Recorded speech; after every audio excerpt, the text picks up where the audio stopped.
Blackburn Rovers make it 3 wins out of 3 for 2019 as we make a push for the top 6. As for Paul Lambert, ex-Rovers manager, his visit to Ewood Park ends in defeat. We'll talk about it next.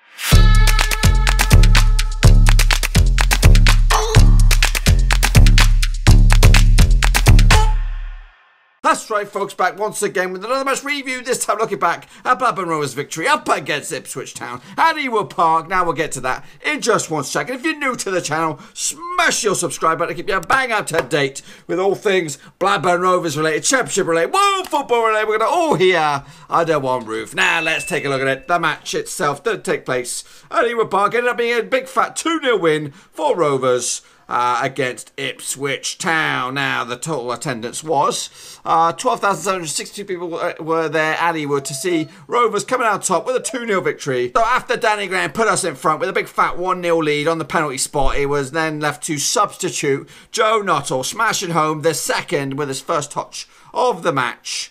Ultimately, Rovers could have had about 6 goals, if we're completely honest with you. The first half was littered with chances. Danny Graham, Bradley Dack all had opportunities. Even Adam Armstrong also had opportunities to try and add to goals. Joe Rothwell coming off the bench as well was very, very lively. And hopefully, he kind of convinced Tony Mowbray to say, hang on a minute, I'm a bit of a player. You should be playing me more often, because he hit the woodwork amongst other chances as well. He was very lively, and he did give the BBC Radio Suffolk folks it kind of lit up their afternoon, because he was very bubbly and he was just full of beans. Anyway, let's take a look at some of the statistics for you. 16 shots for Rovers on the night, 11 for Ipswich. We were actually the worse, or we didn't have as much possession as Ipswich did. They're 51%. We had 49. As for the pass success rate, we had a little bit of better success with our passing. 69% of our passes reaches the intended target. Ipswich only had 68. We were more active with dribbles, 11-8. They were more dominant in the air, 33 tackles to our 20. And they were also more prominent with the tackles on the ground, 13 to our 9. We had more corners, 6 to their 5. Anyway, let's take a look at the starting lineups. First and foremost, with Blackburn Rovers, they have Raya between the sticks, Amari Bell, Lenihan, Jack Rodwell. Very, very good commanding defensive performance for him today. And Elliot Bennett at right back. Then we have Evans and Travis in those 2 defensive midfield slots. Dack, Armstrong, Reed, and Graham up top. Now, as for my match ratings for Rovers, here we go. Dave Raya had a 6, Amari Bell had a 6, Lenihan had a 7, Jack Rodwell, like I said, very good performance for him. He had an 8. Bennett had a 5, bit of a turkey today. His passing was off, but he did make a bit of a goal line clearance, so maybe a bit harsh with the 5. Evans had a 7, Travis had a 7, Dack had an 8, Armstrong had an 8. Very, very... He's starting to explode into life these past few games, obviously scoring against Millwall. He scored against Newcastle, didn't he, as well. Harrison Reed had a 6. He was actually substituted very early doors. I think he only made 45 minutes. And DG with a 7. Should really be an 8, but I'm a bit picky. Anyway, as for Ipswich, they lined up like this. Gherkin, Elder. In that blank spot there would be Collins. His picture's not on Foothead.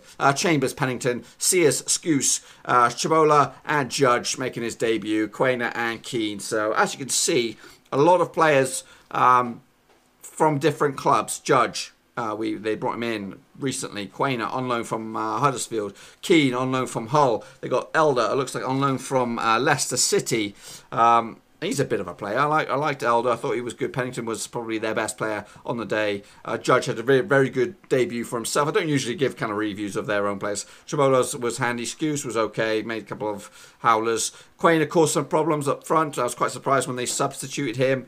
And Gherkin, was not the greatest keeper, but I don't think he had his best performance. Anyway, so let's take a look at some more statistics for you. Here are the shots on the target. We are orange. Ipswich are blue. As you can see, we peppered them a little bit, especially in the first half.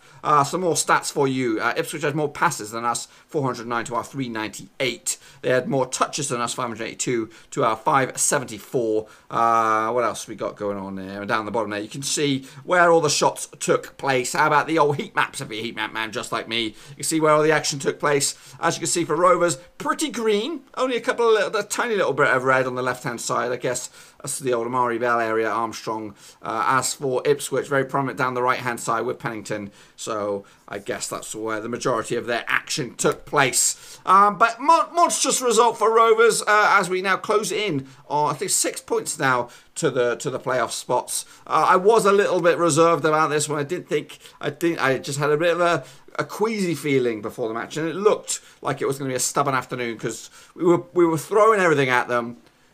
I was hoping one of the chances would go in. When we, I think Dack missed a couple of glorious opportunities. I just thought, is it one of those days? Is it one of those days? But when we did get the penalty, the game opened up and the chances were back in, and unfortunately we got the second goal. And it could have been more. It could have been a little bit of a cricket score if we were honest with you, 6-0 or something like that. But our finishing was not on par to this. So yeah, good points. The victory is massive. The 3 points as well to make it 3 wins on the spin for 2019, so that's good. And we've got a tasty one next. Speaking of next, we do take on Hull. We'll have a look at that in just a second. But before that, let's take a look at what went on elsewhere. Obviously, Hull did pick up a draw against Aston Villa as they clawed themselves back into it. Obviously, Norwich, I don't know, they might be top of the pops. We'll have a look in a minute, but they picked up a 3-1 win over Birmingham. Leeds, Spygate and all, they lost to, who did they lose to? I think it was Sheffield Wednesday? Question mark? No, that was somebody else. Leeds lost to... Where is it? I'm blind. Tell me, shout it out. It's Stoke City. That's right. 2-1. And they had a man sent off as well. Speaking of Derby, they beat 2-0. 2-1 winners over Reading. Millwall drew with Middlesbrough. Sheffield Wednesday did beat Wigan. There you go. And Swansea beat Sheffield United as well tomorrow or on Monday. Bolton take on West Brom. Let's have a look at the table. Leeds are still top of the pops by 1 point. Norwich are in second with 53 points. Sheffield United in third now. They had a defeat. West Brom fourth. Middlesbrough fifth. Derby sixth. So... yeah, not a day or not a weekend for the guys at top. Leeds, Sheffield United dropping points. Middlesbrough also dropping points. Bristol City closing the gap to just 2 points now to get themselves in the thick of things. As for the bottom, Ipswich still prop up the table, but Reading, what about them? Did they lose? Reading did lose, so yeah, and Rotherham also lost as well, so not too bad for them. They got a bit of a spanking by Brentford, so yeah, Ipswich, I want to see you guys do well. I don't know if Lambert's your man, but you're going to have to stick with him. I don't think you can change manager again during the season. That will be a bit too crazy. As for Rovers, we are now 10th in the table, so we jumped from 14th to 10th. QPR on the slump, Aston Villa on the slump, Forest on the slump as well. So a win in our next game, we could be just 3 points adrift of the old playoffs. And speaking of next, we do take on Hull City. On the 26th, it's a kind of a hodgepodge weekend, really, because it's FA Cup drama as well. So only like maybe 6 or so games taking place. Leeds will be taking on Rotherham, Stoke will be taking on Preston, Villa take on Ipswich. So that's one to look out for. Norwich will take on Sheffield United, that's a bit tasty. And Forest take on Wigan, boys and girls, and the rest of the games are postponed. Now, you've heard a little bit what I have to say about the match. What did the opposition fans have to think? Here's Benjamin Bloom and his short thoughts taken from his extended video. I'll talk about that in a second. Hello everybody, my name is Benjamin Bloom. I have just witnessed Blackburn 2, Ipswich Town 0. No back-to-back wins, no winning run, and Ipswich concede 2 goals for the 13th consecutive away game. So soft away from home. If there is any chance left of this great miraculous escape that we're more hoping for than expecting, Ipswich have to win some away games, and as you can see, the only time they've won away from home this year, they had to score 3 goals at Swansea. So, similar story today. So yeah, just quickly we'll sum up Rovers. We knew what to expect. Solid, and then some quality from Dack, some quality from Graham up front. And Armstrong, as Harry from Bath said in the preview show, pace, and he's edging into this season well and improving as the season goes on, and he's got that danger from out wide, and he was really, even though he didn't score, he was really the match winner there, Armstrong, the one that did the damage. They didn't need possession because they had his threat in behind. So well done to Rovers. They're having a good season. I'm sure they've popped up another couple of places. They're just on the edge of that chasing pack. Enough about them, let's talk Ipswich. It wasn't a typical Ipswich collapse here. They did look solid. They did have good possession. They didn't show that much quality, but it almost seems as though to get their wins, they either have to keep a clean sheet or score 3 goals. Otherwise, the zeros and ones don't seem to happen. It's always 2 away from home, and they've got to got to stop this business of conceding 2 everywhere. If that continues, they're going to get relegated because there are not enough home games left against lower ranking teams to accumulate enough points. They need some points on the road. I know Lambert's sticking with these goal kicks. Sometimes you feel that they're just putting a bit much pressure. Gherkin doesn't seem overly comfortable with being able to do it, and sometimes you wonder, just the line of 4 up to halfway line and kick it over them. I know we want to see long-term the philosophy of playing football, but you're in a relegation battle, and sometimes I feel that puts pressure on Ipswich. Let me just give some thumbs up and some thumbs down. Gherkin, I'm kind of thumbs in the middle. Didn't have much chance with the goals, but I'm not really a fan of his kicking. Pennington, probably thumbs up. Chambers and Collins, probably thumbs up. Elder, I'm afraid, has to be a thumbs down today. Wasn't as solid as the other 3 guys in the back 4, and that's where those goals came from. Chalobah, I'm going to give a thumbs up. Skews, I'm probably just a slight thumbs down. I just feel he's come back a little bit slowly from the injury. I know Skews' work is often the eye test doesn't get it because it's organising and talking that we don't necessarily see or hear unless we're specifically watching him. But I feel in the last couple of games he's given away quite a lot of free kicks. I blamed that on the Rotherham press last week, but again today a few mistakes, and I just think maybe he needs a couple more games to get up to speed after his injury. So big mitigating factor there. Judge, we'll give him a thumbs in the middle, but he certainly is going to try and add tempo to Ipswich's passing, add quality, and hopefully he'll become the set play guy and add threat from there. So he should be adding a lot. Keane, I like. He's got a good touch, and I hate to say the ball sticks to Keane more than it sticks to Quainer there. I think just not in terms of possibly in terms of strength and a better first touch there. Sears, half puff. Good defensive, typical Sears really. Quainer, I'm not sure about yet. Some ideas that he might be better off down the right, judging at 10 and Keane up front. I think I might possibly agree with that.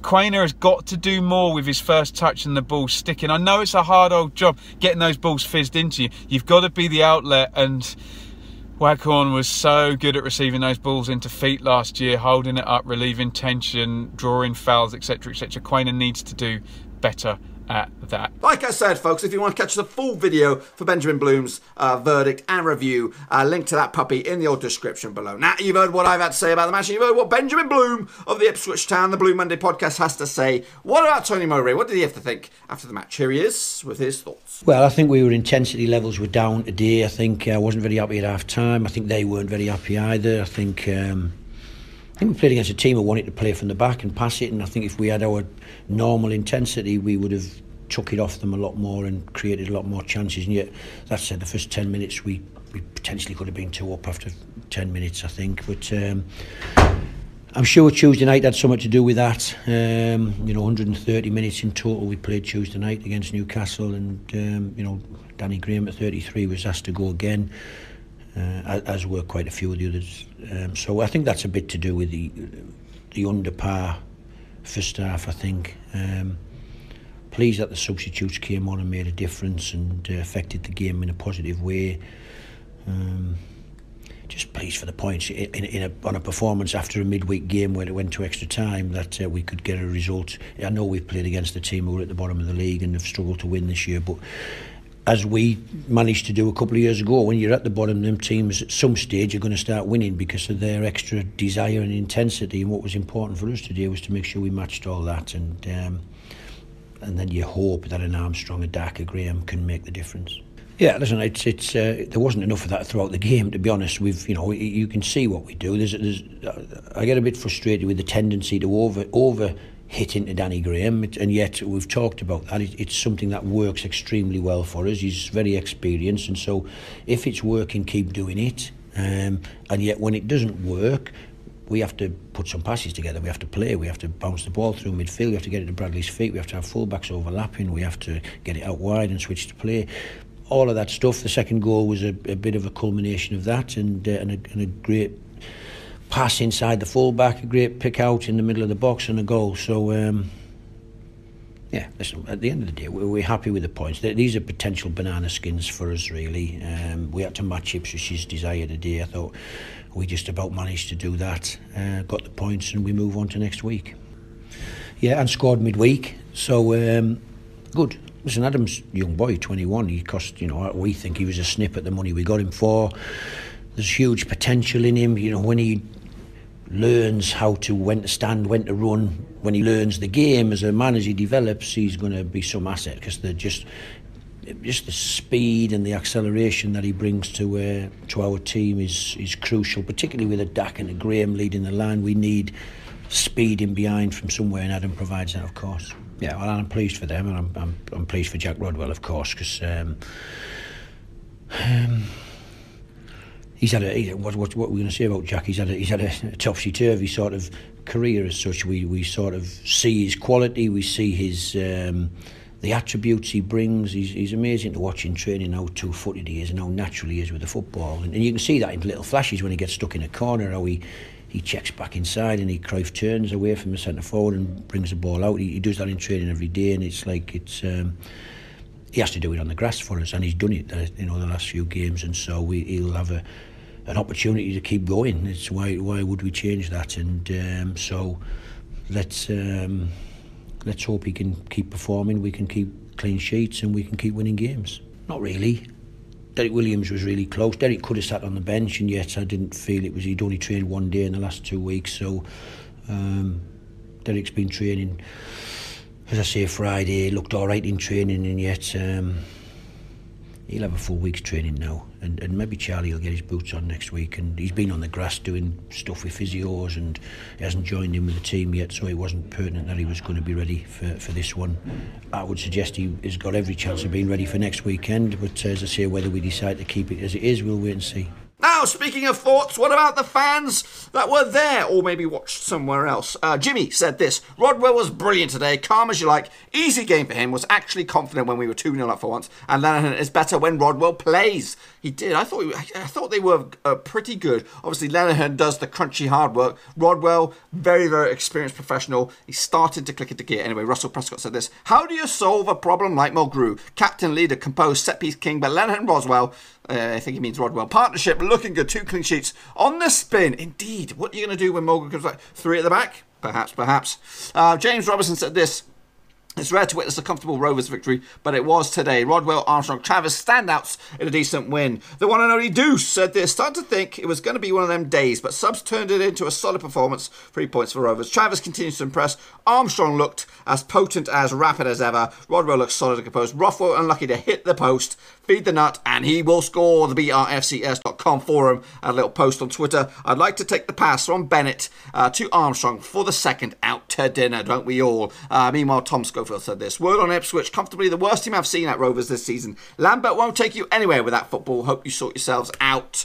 Meanwhile, Matt Stilto said this: 3 out of 3 for Rovers in 2019. And it's 10 goals for our number 10. And it's 2 for 2 for Joe Nuttall. Rovers on the rise and loving the winning feeling around the place. He scores when he wants. Feed the nut. We are on our way back. Meanwhile, Simon Woodford said this there. He said, get in there, boys. 2 clean sheets on the bounce. 3 league wins in a row. Great start to the new year. Brad said there's 6 of the playoffs, but mainly 17 of the relegation spots. What a season, considering we only got promoted last year. What a job Mowbray is doing. So proud to be a Rovers fan at the minute. Rovers Chat said this: great to see Rovers win that kind of game, considering the amount of times we've seen them dominate and not win. Dominated proceedings, and great to see Nuttall score again. Armstrong impressed me for the 3rd game in a row. Rodwell, Travis, great again for Rovers as well. Strong, solid performance with a clean sheet to add to it. On to the tough game against Hull. Yes, we'll talk about that in a separate video. Talk of Ewood said this: get in, big win that, harder than it seemed, but a great performance. Got what we deserved. Armstrong really promising in attacking areas. If you feed the nut, he does score. It wasn't pretty. The past 2 goals for him have not been pretty, but that's poacher for you. Michael Franson said this: 3 in a row. Where are the people calling relegation now? Told you it would get better after we finished the run against the top teams. Indeed, those were nasty games. Meanwhile, a couple of players on the old Twitter sphere. Good result today. Another clean sheet. Need to keep it going. Rest up now and get ready for Hull next week. At Joe Nuttall is on fire. Elliot Bennett also chipping in. Not one of my better games, but who cares? Massive 3 points, and that's all that matters. Massive impact off the bench from the boys that came on. Have a great weekend. you know, it always makes a sweeter weekend with a Rovers win. Mike Delap said this: Armstrong the difference there, blistering pace for both assists and a calm head. Really improving after a tricky start to the season. Whisper it quietly, Jack Rodwell was very good again. Meanwhile, Andy Neal, good win for Rovers, plenty of positives and some genuine competition for places. Rodwell, Travis, Armstrong, particularly impressed, sets up a nicely for Hull next week, both on 40 points, boys and girls, both on 40 points. Winner takes all, and it's at home. I know Bowen's on fire, but so is the Nuttall. Feed the nut, and he will score anyway. That's pretty much all I've got for you today, folks. If you've enjoyed the video, please give it a good old thumbs up. If you're new to the channel, that's right. If you right there, smash your subscribe button. Keep your bang out to date with all things Blackburn Rovers related, championship related, whoa, football related. We're going to all here under one roof. Also, check out the description. Links to my other social media platforms, Twitter, Facebook. It's all in there. And the WordPress. It's all in there, boys and girls. Also, drop your own comments in the section down below. What you thought of the game. The Rovers. Was it one of Rovers' better performances? I thought we created a lot of chances. And to be honest with you, like I said earlier, we should have had 4 or 5 goals. It was just nerve-wracking at half-time, 0-0. Thinking, are we actually going to score? Are we actually going to score today? But yes, next up for us, Hull City. Looking forward to that one. It's a bit fruity at Ewood Park. Win that. Stop their little push. Kind of rock their boat a little bit. And then maybe we could be the ones that I'll be talking about. Because 4 wins out of 4, I don't know when the last time we've done that at this level. It's been a while, folks. It's been a while.